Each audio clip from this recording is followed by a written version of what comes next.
So this is part 3 video. This is going to talk about the University of Bochum. So the University of Bochum it has 43,000 students total.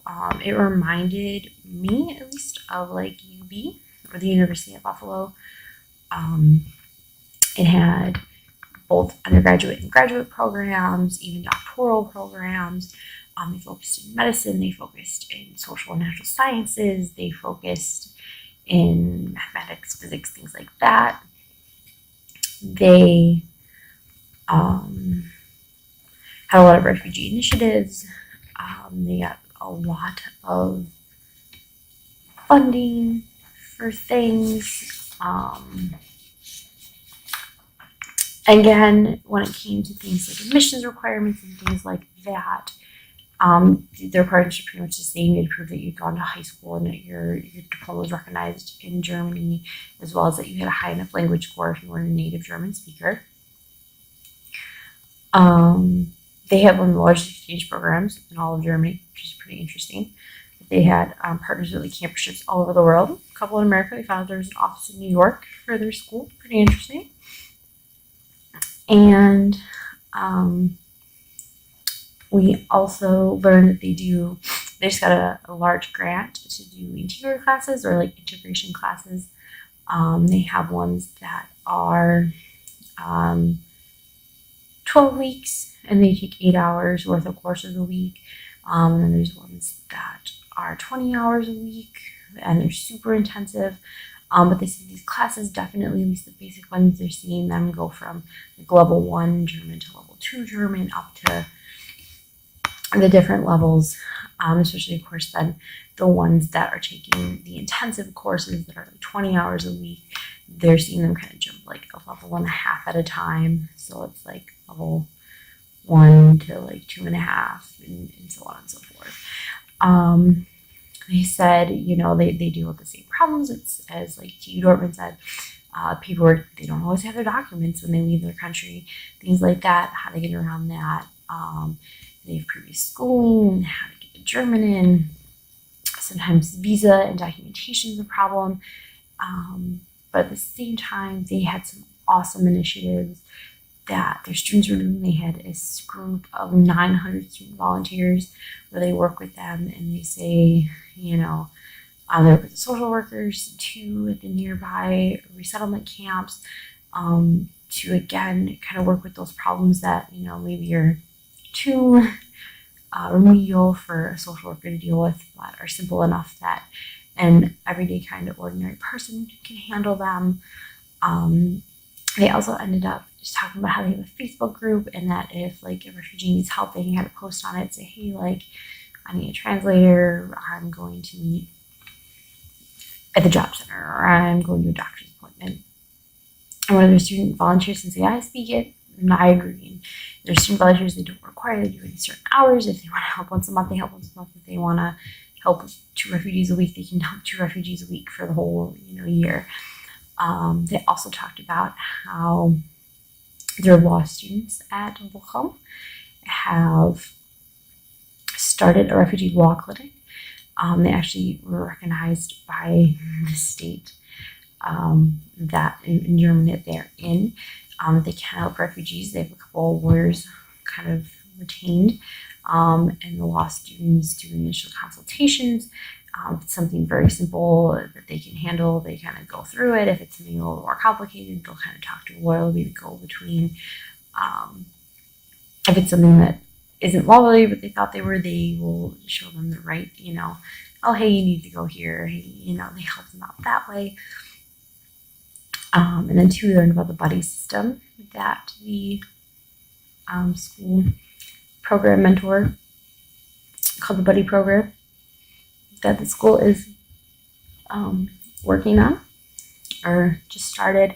But they have about 300 refugees to 100 student volunteers, and it's all about city excursions and helping them with classes and campus life. And they do formal tours of the library and how to use the library, as well as like what's in their surrounding city.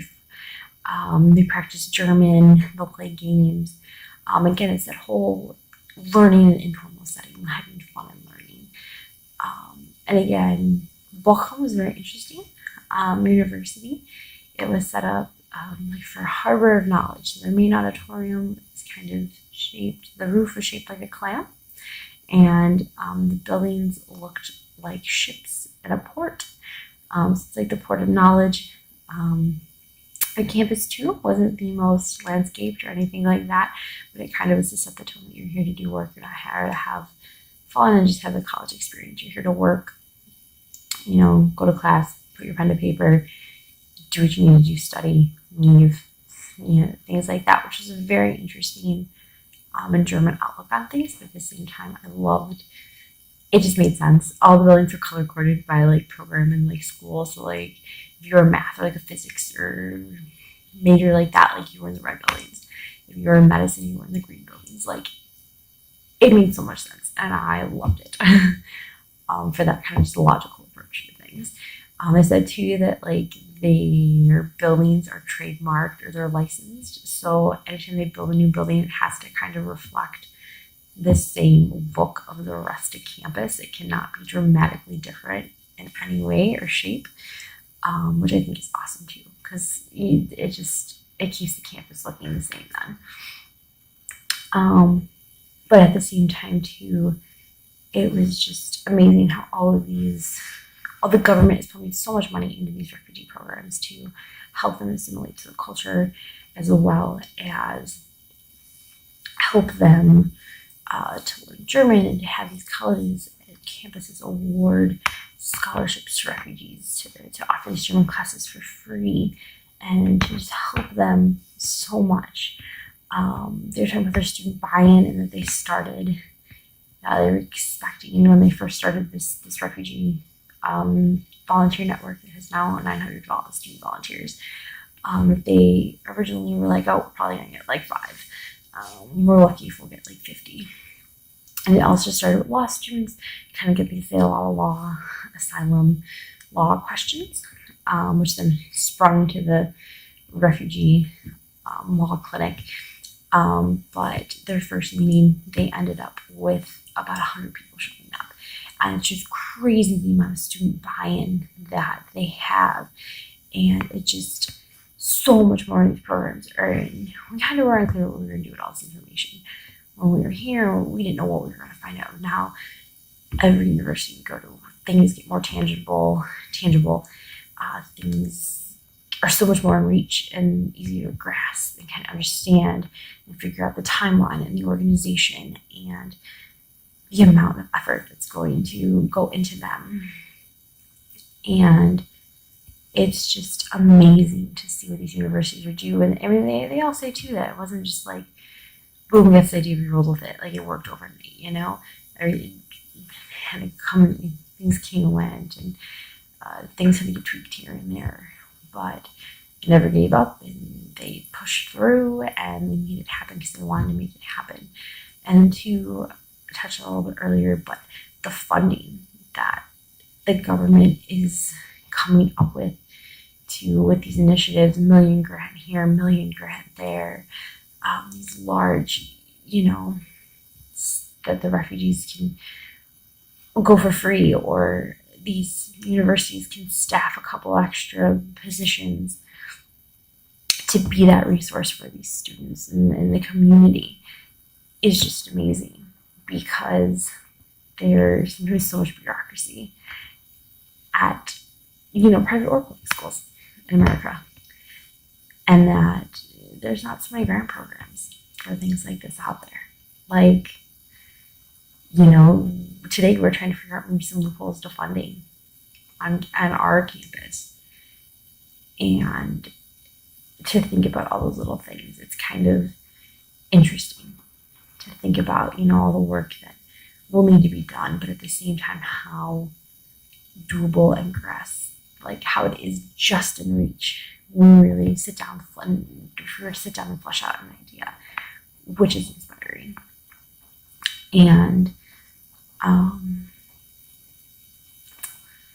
it's probably about 1:00 or midnight now, so a long day ahead of us tomorrow too, because we're visiting the University Essen to learn about what they're doing. And we learned so much information today. It was just a lot to take in probably about 4 hour period, all the information that we received. But at the same time, too, a lot of things keep coming up. You gotta teach them language. You need to teach them the values of the country they're in, but at the same time, how to weave in their values as well. So it's very interesting, and it's nice to kind of see that everybody's dealing with the same thing. Nobody's alone in their fight. Everybody's kind of having the same struggle at times, like verifying documents and language, and at the same time see what is working. Meeting them where they are, and so many people have said that people in uniforms or the government are not trusted in their countries. So when you're coming from a university, or you're just at the community center, you're hanging out, or you're on the streets, they're more likely to trust you. You're not in uniform or things like that. Or at Adams Corner, which I talked about in my last video, they bring in police officers, but they always wear street clothes, so they can show that the police. Yes, they're police, but they're people, and that you can trust them, and that they're not corrupt, and that they can be trusted here in this country, which I think would have never thought of that. Sure, there's not every cop's a good cop, and there are some corrupt cops in America, but at the same time, it's not like it is in all these other countries. So it's interesting to kind of have that, like, oh wow, like I never thought of that, or like I never thought a refugee would think that way, and to kind of get in their head is so interesting. All these little kind of tidbits to like think about and look like, and hear what they have to say, and all of those things is amazing, because it's just enlightening. It's just so enlightening, and I don't want to keep using the word amazing, but it is. It's an incredible experience. It's very eye-opening, and I'm just very lucky, just in every aspect of things. And I definitely, I think, have an appreciation for a lot of things in my life that I don't think I would have had. But at the same time, I think I am gaining kind of, I don't want to use a passion for music, because that's what I really think of, but like kind of when you found a passion, or like really like a want to do something, and like to impact people, or some sort of social justice, or something like that. It's just kind of, it's growing inside of me, and I've never really felt this way before, and I've never felt like I needed to do anything like this. I want to help, and I want to volunteer in general, but I've never had this kind of overwhelming feeling where like I can see the results, and I can see why you want to help, and I can see all the good that I could do, and that's incredible too. I feel like I'm growing as a person here, and it's just amazing. And honestly, just how it all, though it's a small world in reality, just found kind of cool thought how we're all connected, we're all related, and it's a small world.